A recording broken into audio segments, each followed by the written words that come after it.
Itu dia.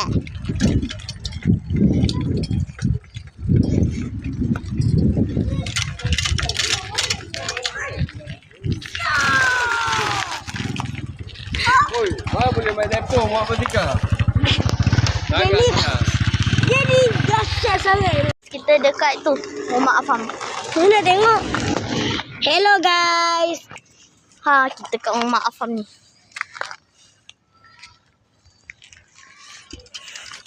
Kita bawa habis balik sekolah. Aku bawa siapa? Adik kau? Adik aku. Arsyad. Wait, Arsyad. Arsyad.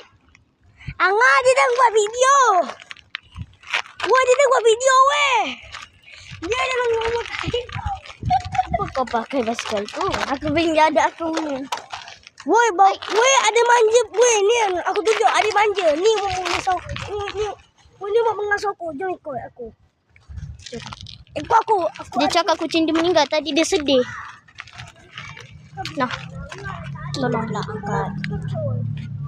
Jom. Kau tak budak aku ni.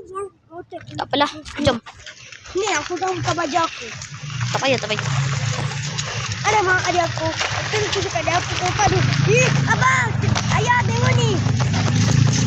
Ni kau buat video kau tak sedih. Buat video. Buatlah ni. Apalah Afam. Itulah sekolah kita. SKTD.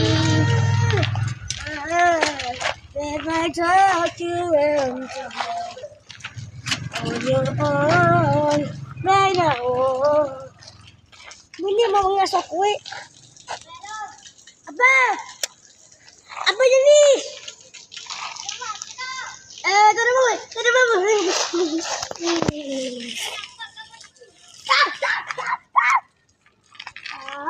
Ni rumah pengasuh dia cakap.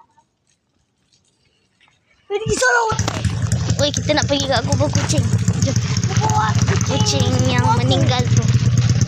Tu, ada banyak bunga dan kayu satu. Sebab tak ada batu, so kita tak kayu di atas. Tu kubur. Aku tak boleh langgar. Aku memang tak boleh langgar. Tu kubur. Ada kubur kucing aku.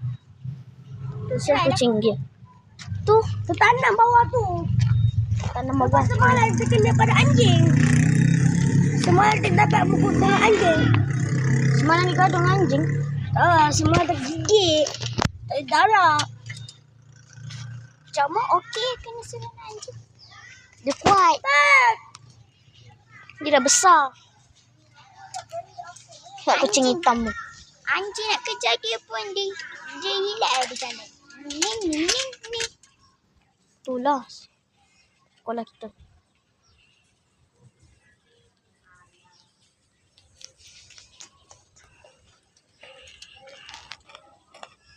Jom. Jom aku, jom. Jom pergi rumah Afam. Sekejap. Okey, jom.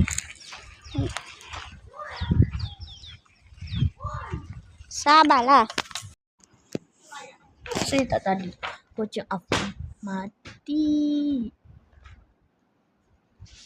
Okey, jangan lupa like, subscribe, comment and share.